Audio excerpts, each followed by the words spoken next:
everyone, I am Rebecca from ChemKnits and welcome to night 7 of the 2024 ChemKnits Chanukah special. Tonight I want to create some soft, blended, variegated colorways, playing around with some primary colors. And to do this, I'm going to use one of my favorite techniques, the shoebox.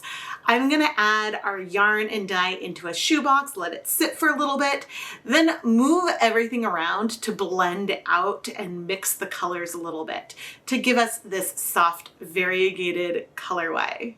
This is a technique that I've been able to achieve a lot of consistency with in the past. But there is going to be a surprise in store for me tonight.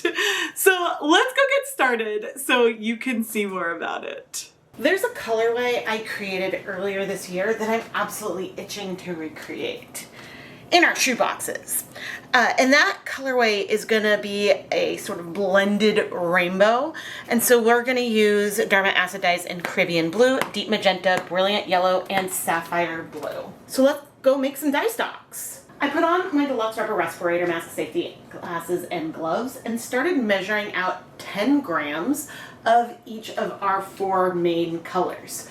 Whew! We're gonna go ahead and make the full 1 liter, 1% dye stock, which has 1 gram of dye dissolved in 100 milliliters of liquid. And we're gonna do this for all 4 colors. Now, this is a lot more dye, over double the amount of dye that I think we'll need for this project. But given that these are all primary colors, it's gonna be okay, because I will be able to use them for another project. And that's not me foreshadowing anything at all. No, not at all. But anyway, once I have the dry dyes measured, I typically use hot tap water to dissolve them. But today you may notice that I am measuring out the dyes into glass jars, so that way I can use boiling water to try to start dissolving them. I'm hoping that this is gonna help.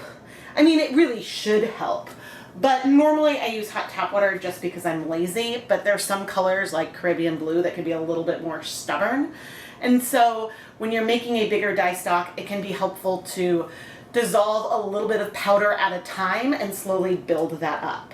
It's just if you're using water that's this hot, make sure that it cools off a little bit before you go ahead and add it into a plastic container. So even if I'm starting with boiling water, then I'll go to hot tap water to continue to up the volume and stuff, so that way things aren't too hot to work with. Once everything is dissolved, I will bring the total volume up to 1 liter and transfer it into some kind of storage container. And some of this I may not show on camera just because it can get a little bit messy. I'm gonna focus on the dissolving part today. But the real reason why you add your volume at the end versus measuring out the 1 liter of water first is that the dye powder can contribute to the volume that you get. So technically, in our 1 liter dye stock, we're using slightly less than 1,000 milliliters of water to get our 1,000 milliliters of solution total. I just set them down in an unlabeled way. Now, did the boiling water help? It really helped wet and dissolve that powder at first. But after cooling off, the 2 colors that sometimes seem to be a little bit more powdery, the sapphire blue and the deep magenta, they were a little bit powdery in the jars. Now granted, they were still more concentrated than a 1% stock solution, but that is something to keep in mind. So it was easier to dissolve the dye using boiling water, but I don't think it made a huge difference in the solubility of the dyes once things cool off. So that's just worth keeping in mind. But it did work pretty well. It's now time to do a little bit more measuring. I want to allocate 40 milliliters of each of the 4 colors because this is the amount of dye I'm going to use on 200 grams of yarn, 160 milliliters of dye total. And I'm using a different measuring vessel for each color, so that way I can use the same ones over and over again. I'm hoping that this is gonna work out in my favor. I really should have had some yarn mops on hand to help with the spills. Things might be a little bit approximate, but that's okay. The style I'm going for is very organic and free anyway. So let's get ready to set up our dye baths. Tonight we are going to be dyeing 10 gram mini skeins of Wool to Dye Forest Platinum Sock and DK. This yarn is 75% superwash merino wool, 25% nylon, and I pre-soaked it overnight in some plain tap water with no additional acid. I have 2 shoebox, each with 8 cups of water and no acid. To one of them, I'm going to add 2 full skeins of Knit Picks Stroll fingering weight yarn. I'm adding the yarn and sort of scrunching it down. So we end up with, a scrunched gradient of one end down here, one end over there. And you can see that the dye bath is pretty full. We don't have a ton of extra volume. There's no acid in here yet. And so now to our second container, I'm bringing over some mini skeins. I have fingering and DK weight minis. And it's also 200 grams total. And I'm bringing it and scrunching it in. And there seems to be, it's interesting. I don't know why the stroll seems to take up a little bit more volume, but that seems to be the feel that I get. And now we're going to take this cup and our dye and pour it on. This is our sapphire blue, which could give us some speckles. Now, unlike doing this technique warm, since we have no acid, the colors aren't really going to start striking yet. They may a little bit, but they also are probably just going to move around a lot more. Okay, there is our yellow. Okay, here is our Caribbean blue, which I'm going very much to the end with it. Now I am doing sort of a rainbowy feel. It is a very blue heavy rainbow. And you'll notice that I started with the yellow. I know that, I don't know, I did this in one video, and I'll try to link to that episode of Dye Pot Weekly down below, but I really loved the results and sort of was curious if I could recreate it because I didn't measure the amount of dye I used at other time. But here we go. And now we just need to wait. So we see the colors sort of staying where they're placed a reasonable amount. Over the next 30 minutes, things may sink down into the yarn more, or they also might not. That is something that, we don't know 100% if that's the way it's gonna work. And that is part of the fun of what we're creating here. But slowly some of the colors will work around, and then we'll add acid and blend everything in a little bit. So I'm excited, and well, we'll be back in 30 minutes. It's been 30 minutes, and the top probably looks very, very similar. But from the side, you can see that this color has gone down through the yarn. I should have shown some of that earlier, and so I sort of regret not showing the sides at the beginning because it took some time for that to sink down. But oh no. But now I'm going to come in and add 1, 2, 3 tablespoons of white vinegar, and I am going to lift the yarn up. She is so pretty. And then put her back down. Ooh, so pretty. A lot more green than I expected, but that's okay. I don't know why I was expecting something different, but very, very pretty. We still have a gradient of color. It's just different. Okay, and we're gonna do the same. Oh no! Fudge. 1, 2, 3. I forgot. I forgot to add the acid first here. Shoot. Well, we got a little bit more blending, which isn't a bad thing. Oh, man. Oh man, that is one of the closest things I've come to actually swearing on camera. All right.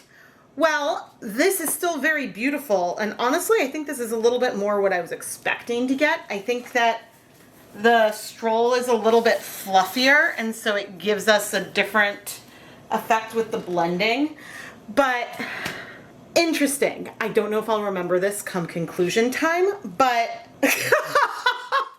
oh my gosh. I was sitting here so curious, and I'm gonna go ahead and add just 2 more tablespoons of white vinegar on here before we move it outside to sit for a couple days. The time I did this before, I had the zip ties at the blue end. So I think that I'm gonna wanna mix it up, and we'll try that for the next round. But still try to add acid first. Very, very pretty, but I'm convinced that the color that goes back in first does impact what ends up happening overall. Now, I'm not labeling the shoe boxes as I go take them outside, so I may not remember which one is which. I may not remember that this is the one I forgot to add acid to at first, but maybe we'll tell the difference. Certainly we'll know that our yellow was at the zip ties on these from the way the colors are. But if Future Fruit Rebecca forgets, I apologize.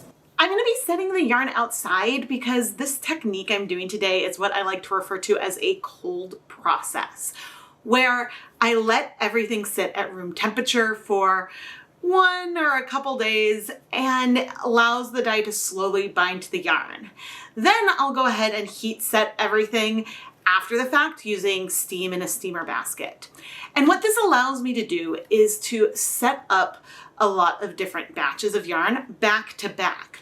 Because if I was going to set this up and then go heat set everything one at a time, I would have to wait for the dye baths to heat up and cool off. Whereas otherwise I can have 4 batches on my counter that I set up at a time, and it just assembly line wise makes things go a little bit faster and smoother. I often do this in shoe boxes because I like the well-fitting lids, but you can use larger containers. You could do this in a covered dye kettle or even in a plastic bag. There are a lot of options for how you might choose to set this up.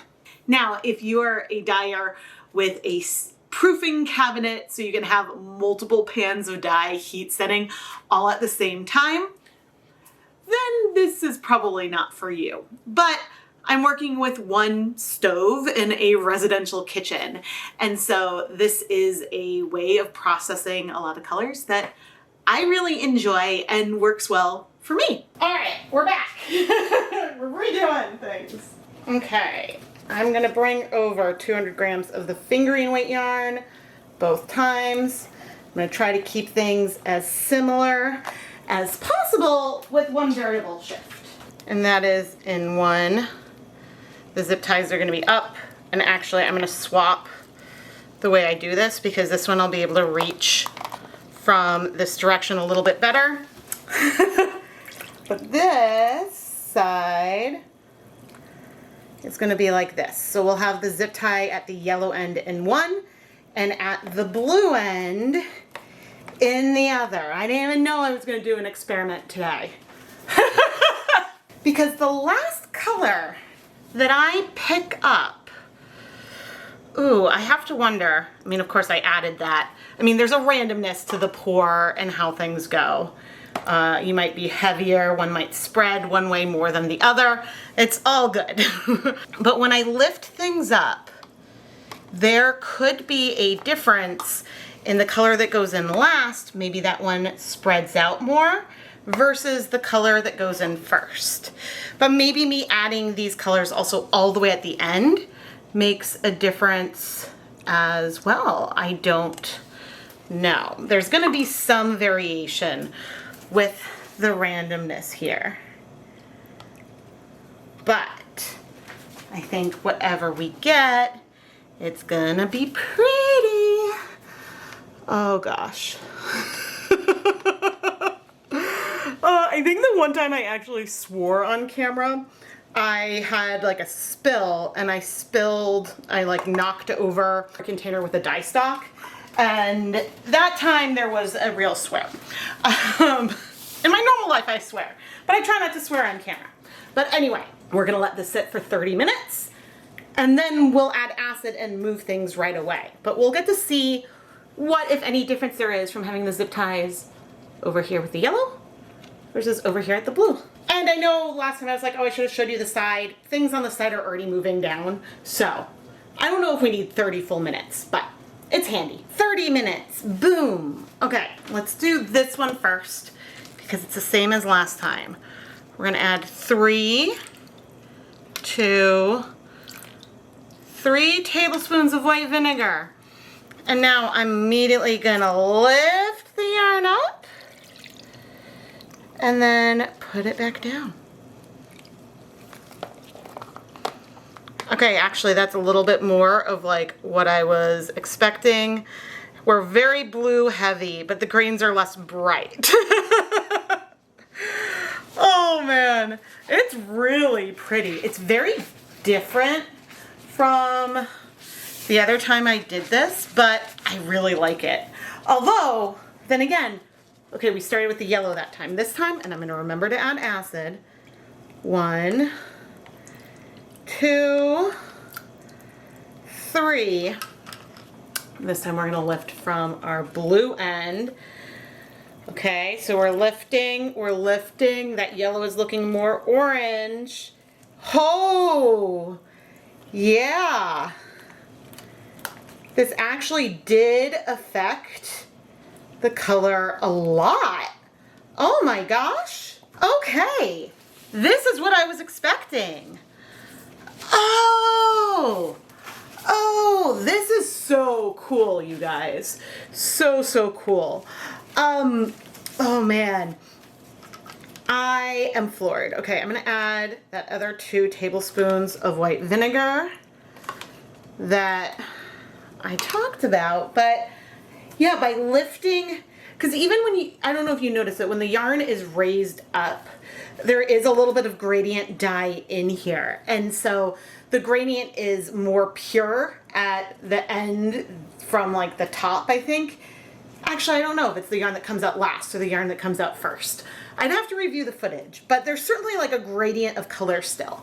Because if I were to remove the yarn entirely at that stage and bring in more yarn and put it in, there would be a shift in color. But I would say things feel very similar from here on down. The blues feel similar. Maybe there's a little bit more green up here, but the yellows are quite different. Here we have some more almost orange brown notes, and it feels like a bit of a rainbow progression. Here it's way more green, and I am just amazed because I did not expect that to happen. I did not expect that there would be such an extreme difference based on where the zip ties are located. But anyway, I'm gonna cover these and take them outside. Oh, this is so cool. And I'm gonna muse about this more as we go and have a little time lapse dyeing some more yarn. Wow, I am still a little bit in shock because turns out there's some variables that I haven't even considered that make a difference in how our colorways turned out. And if I did not pull up the videos and look at how I had things set up in the pan in that thumbnail, if I hadn't looked at that, it never would have occurred to me why the colors came out different, why we didn't have that orangey, earthy brown and we ended up with a green. I am just stunned and floored that things worked out this way. Now, I carried on keeping the zip ties at the blue end as we dyed more yarn. And otherwise things are set up the same as we had before. But man, the variables you don't consider. Oh my gosh. So I just finished this batch right here, and carrying it out, it already seems like the water is starting to clear. The magic of acid. Oh man, because I'm curious. Ooh, we got some pretty teals, but yeah, already things don't feel as dark as they did a little bit ago. Let's peek. Ooh, that's feeling warm. This is some of that first set. I still see some blue in the water. I'm intentionally not moving it. Oh yeah, and that's the full skeins. Oh my gosh. Those colors are bright. See, that was not what I was expecting. All right, and this is our yellow at the zip ties versus blue at the zip ties. Oh my gosh, hopefully moving the camera around so much isn't annoying. But what a difference in the color. Oh my gosh. So different. But anyway, I am gonna leave everything to sit at least overnight. It is early October right now, but it's warm. I'm wearing shorts and stuff outside. I would say 1 overnight minimum and up to 3 because it's the weekend. Just being honest, but more time sitting in with the acid isn't gonna hurt the yarn, so that would not be a problem. But, oh, look at those colors. Oh. So I will see you back inside in 1 or more days. It is Sunday evening and we can remove our lids. We have our first 2 that I showed. Then over there we have the second 2. Here we had the zip tie by the yellow for both our full skeins and minis. Here we had the zip tie with the blue and the zip tie with the yellow. We definitely have some color differences depending on the way things started, and everything else was the same. The color placement, everything like that. Now the yarn is a little bit warm. This is so pretty. We are gonna wanna go and steam set it.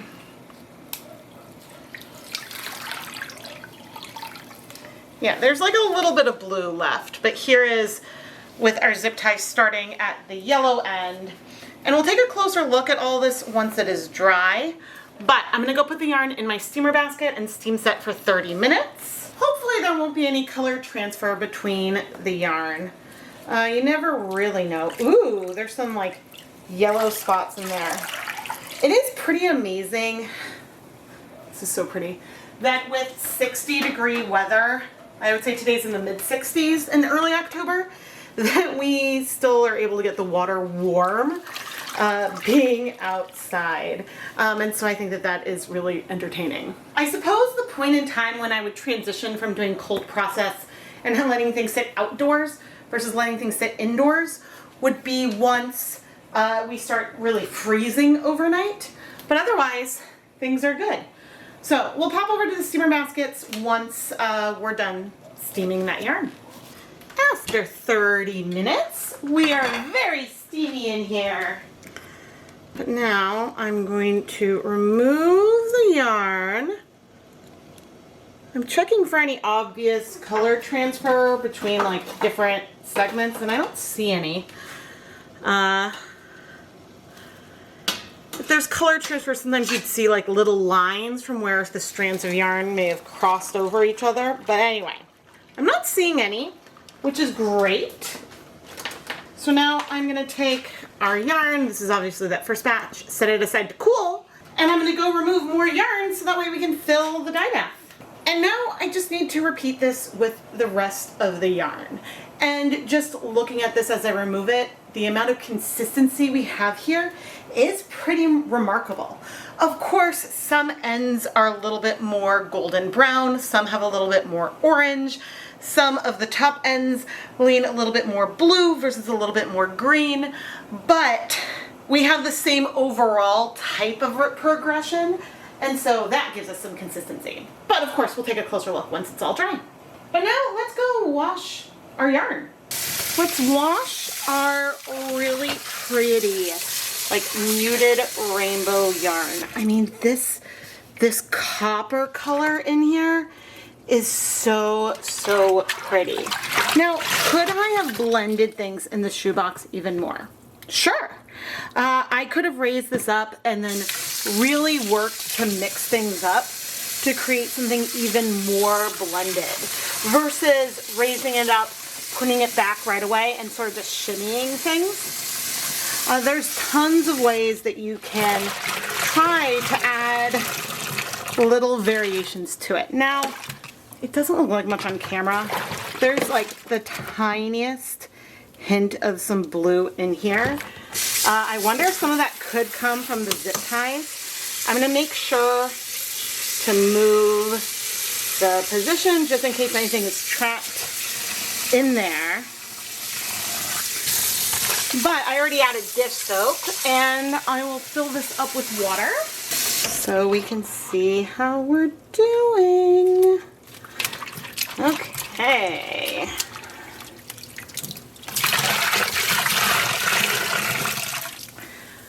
I mean, that's really, really good looking.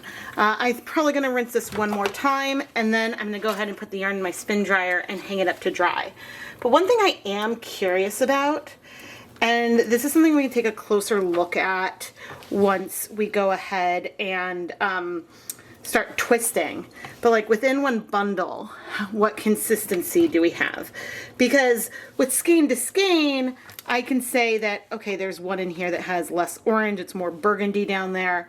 But yeah, I'm curious about the mini to mini consistency, because one of the minis could get flipped easier and we could get less coverage. But anyway, let's go see that dry yarn. I've been dyeing yarn a really long time, but sometimes there are still things that surprise me.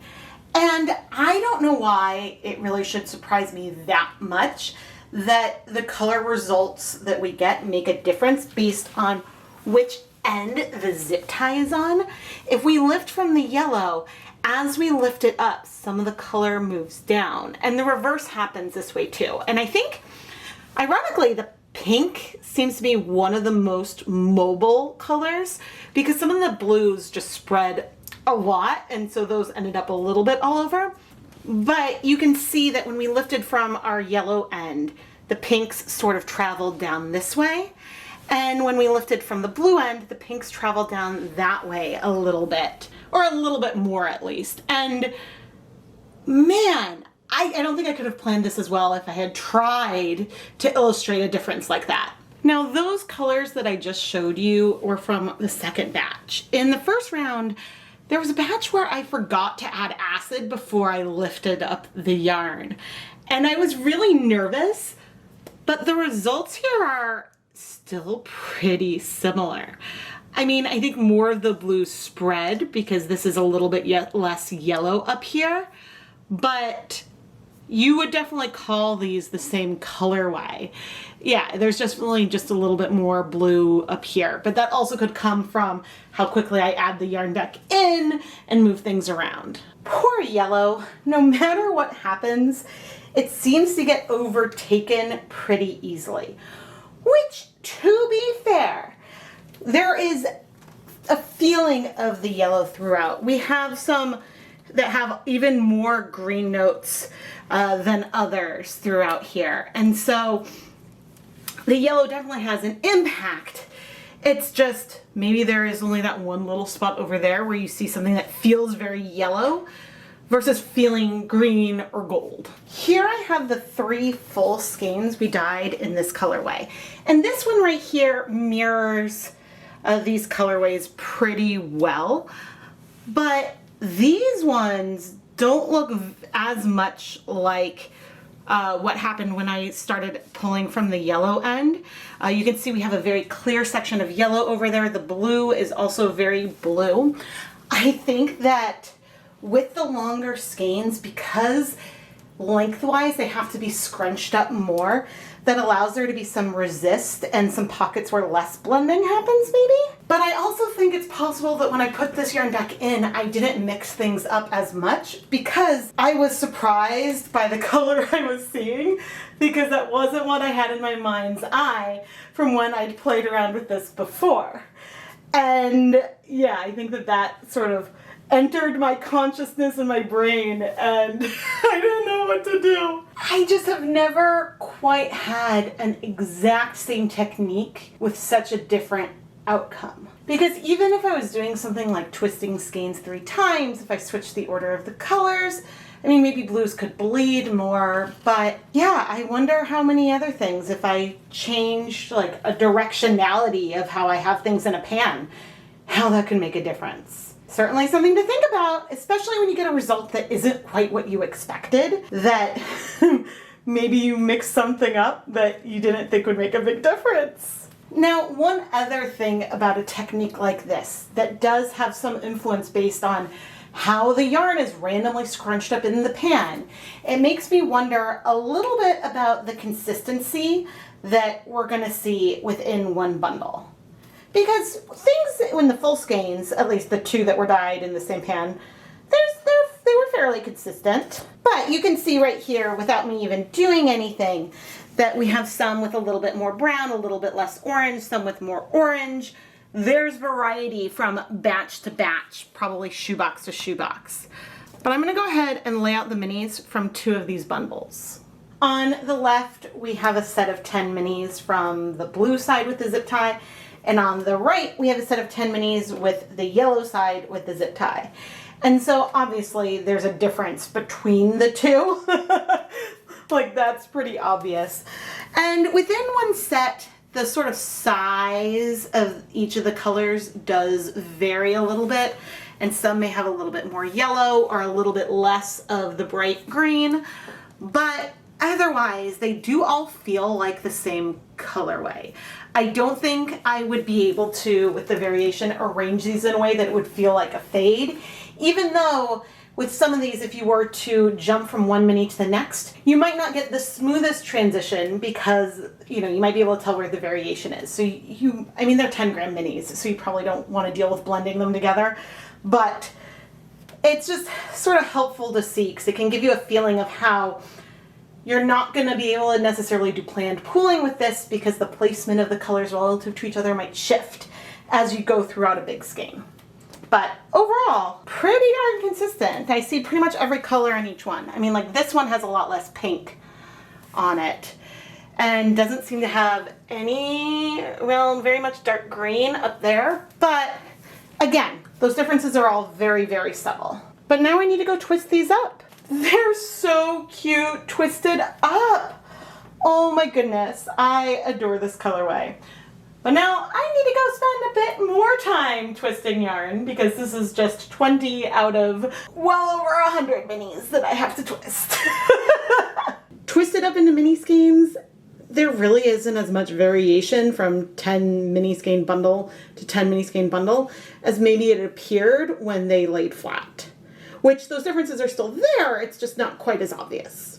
I filmed this project back in October before I went ahead and did the Black Friday colorway and probably even another few shoebox dyeing techniques. And I have been dying to tell you about the results with the zip ties. Why that didn't occur to me before, I don't know.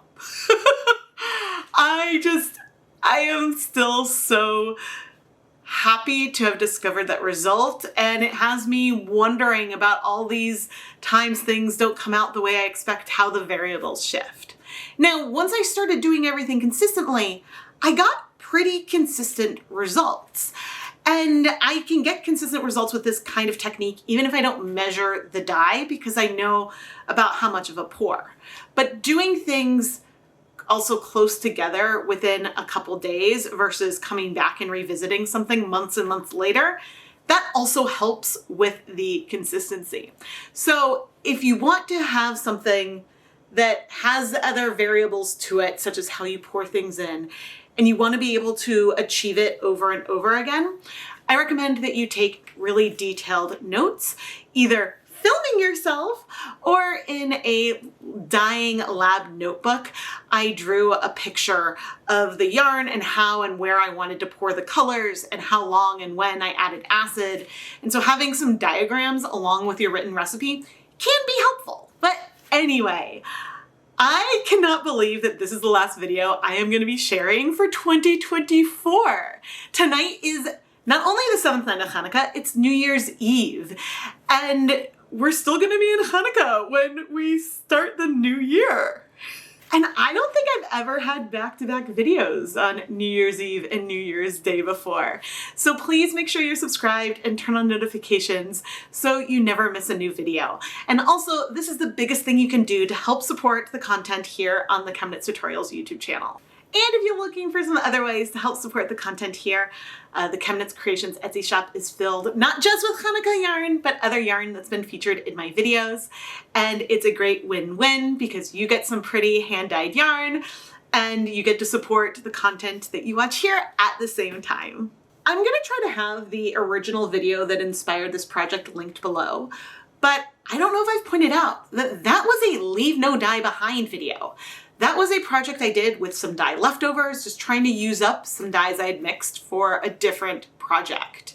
And so it's pretty incredible that this whole video was inspired by something that was not thought out, not planned. And it's a reason why I love to play around with my dye leftovers, because you never know what you're gonna create and what you might inspire yourself to do in the future. But anyway, I am Rebecca from ChemKnits. Happy Chanukah, Happy New Year, and I'll see you in 2025.